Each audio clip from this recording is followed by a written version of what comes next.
গতকাল অর্থাৎ শনিবার পর্যন্ত অন্নপূর্ণা যোজনার টাকা উপভোক্তাদের ব্যাংক অ্যাকাউন্টে ঢোকার খবর এসেছে, কিন্তু যারা এখনো অন্নপূর্ণা যোজনার টাকা পাননি তারা এখন কি করবেন?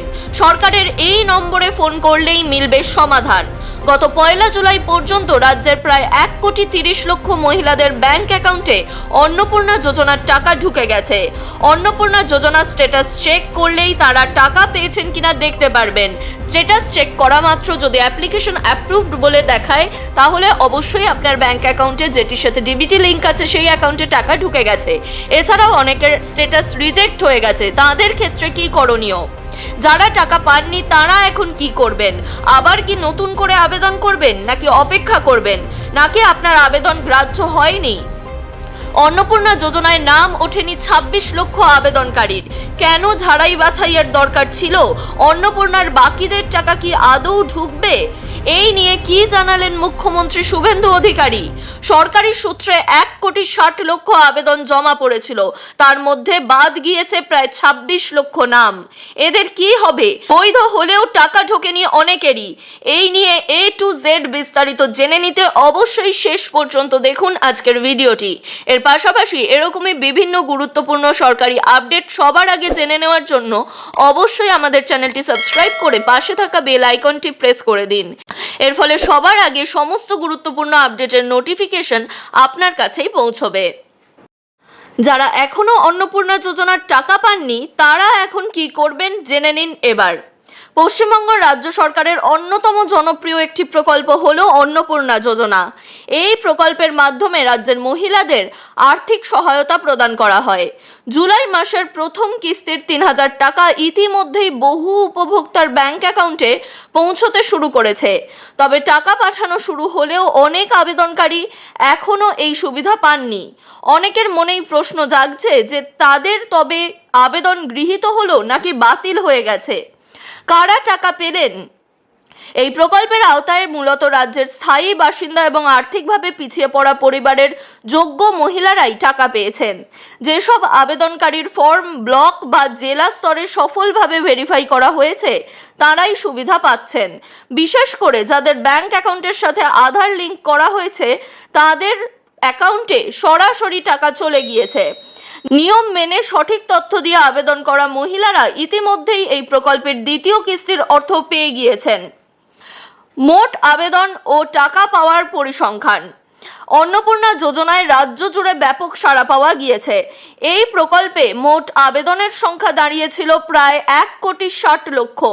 এর মধ্যে প্রথম দফায় যাচাইকরণের পর 1,59,52,378 জন মহিলার অ্যাকাউন্টে 1 জুলাই থেকে টাকা পাঠানোর প্রক্রিয়া শুরু হয়েছে।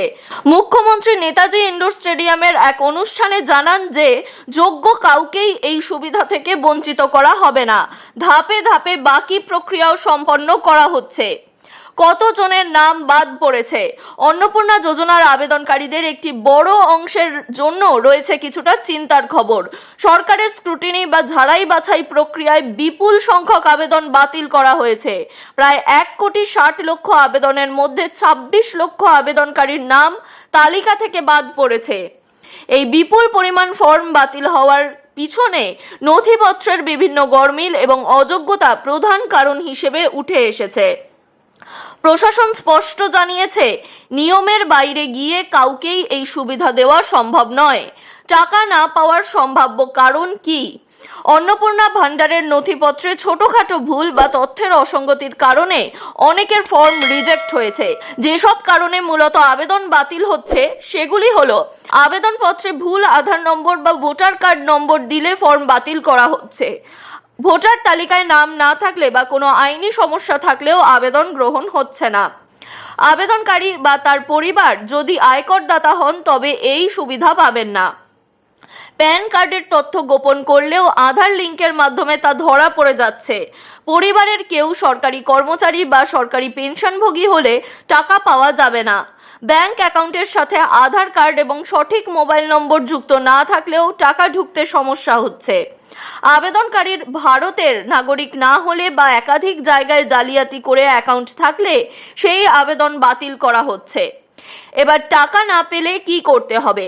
আপনি যদি যোগ্য হওয়া সত্ত্বেও 1 জুলাইয়ের পর অ্যাকাউন্টে টাকা না পেয়ে থাকেন, তবে চিন্তার কিছু কারণ নেই। সাধারণ মানুষের সুবিধার্থে নবান্নের পক্ষ থেকে একটি বিশেষ হেল্পলাইন নম্বর চালু করা হয়েছে।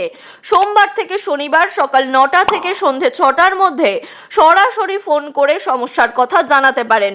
এছাড়াও লিখিতভাবে অভিযোগ জানানোর জন্য ইমেল আইডিও দেওয়া হয়েছে, যা ইতিমধ্যেই আমাদের একটি ভিডিওর মাধ্যমে শেয়ার করে দেওয়া হয়েছে। এই ভিডিওতেও আমরা এই হেল্পলাইন নম্বরটি উল্লেখ করে দিলাম। হেল্পলাইন নম্বর হলো 8280828280। এর পাশাপাশি অফিসিয়াল ইমেল আইডি asap@wb.gov.in। নিজের আবেদনের বর্তমান অবস্থা জানতে উপভোক্তারা অফিসিয়াল পোর্টাল সোশ্যাল রেজিস্ট্রি পোর্টালে গিয়েও স্ট্যাটাস চেক করতে পারবেন। পূর্বতন সরকারের লক্ষ্মীর ভাণ্ডারের জন্য বাজেটে যা বরাদ্দ ছিল, নতুন সরকারের বাজেটে সেই বরাদ্দ বৃদ্ধি পেয়েছে মাত্র 1000 কোটি টাকা। অথচ পূর্বতন সরকারের লক্ষ্মীর ভাণ্ডারে দেওয়া হতো 1500 টাকা করে। নতুন সরকার অন্নপূর্ণা যোজনায় দিচ্ছে 3000 টাকা। মাত্র 1000 কোটি টাকা অতিরিক্ত বরাদ্দে কিভাবে মাসিক ভাতার পরিমাণ দ্বিগুণ করা সম্ভব, তা নিয়ে প্রশ্ন উঠেছিল। নেতাজি ইন্ডোরের মঞ্চ থেকে সেই প্রশ্নের জবাব দিলেন মুখ্যমন্ত্রী শুভেন্দু অধিকারী। বুঝিয়ে দিলেন নিবিড় যাচাই বাছাই চলছে অন্নপূর্ণার টাকা বন্টনের আগে। বললেন, দেখতে হয় যাতে নিয়মের বাইরে কেউ না চলে যায়, কারণ এটা কোনো ব্যক্তি বা দলের টাকা নয়, এটা সরকারের টাকা। সরকারের টাকা উপযুক্ত প্রাপকরাই পাবেন, এই নীতিতেই আমরা বিশ্বাস করি। মুখ্যমন্ত্রী জানালেন, নতুন সরকারের অন্নপূর্ণা যোজনার জন্য প্রায় 1,60,00,000 আবেদন জমা পড়েছিল। তার মধ্যে 26 লক্ষ আবেদনকারীর ফর্ম বাতিল করা হয়েছে, কারণ তারা এই সরকারি প্রকল্পের উপভোক্তা হওয়ার মাপকাঠি পূরণ করেননি। ঝাড়াই বাছাইয়ের পর যে 1,30,00,000-এর বেশি মহিলা যোগ্য হিসেবে বিবেচিত হয়েছেন, তাদের মধ্যে 1,09,92,378 জনের অ্যাকাউন্টে ইতিমধ্যেই টাকা পাঠিয়ে দিয়েছে সরকার। যারা বাকি রয়েছে তাদের অ্যাকাউন্টেও ঢুকতে শুরু করবে বলে আশ্বস্ত করেছেন মুখ্যমন্ত্রী। গতকাল পর্যন্ত উপভোক্তাদের অ্যাকাউন্টে টাকা ঢুকেছে বলে খবর রয়েছে আমাদের কাছে। শুভেন্দুর দেওয়া হিসেব অনুযায়ী বাকি প্রায় 4 লক্ষ আবেদনকারীর কি হবে, সেই বিষয়ে সরকারি সূত্রে কিছু জানা যায়নি। ভাতা দেওয়ার আগে কেন এই ঝাড়াই বাছাইয়ের দরকার ছিল, সেই ব্যাখ্যাও দিয়েছেন মুখ্যমন্ত্রী। তিনি জানান, লক্ষ্মীর ভাণ্ডার প্রকল্পে সর্বশেষ যে টাকা পাওয়া গিয়েছিল তাতে 2 কোটির কাছাকাছি উপভোক্তা ছিলেন। শুভেন্দু বলেন, আমরা সার্ভে করে দেখলাম ভারতীয় নয় বা ভোটার তালিকায় নাম নেই এমন 27 লক্ষ মহিলার নাম রয়েছে। বিবরণ দিতে গিয়ে তিনি জানান, এই 27 লক্ষের মধ্যে অনেকেই মৃত, আবার কেউ এখানে থাকেন না।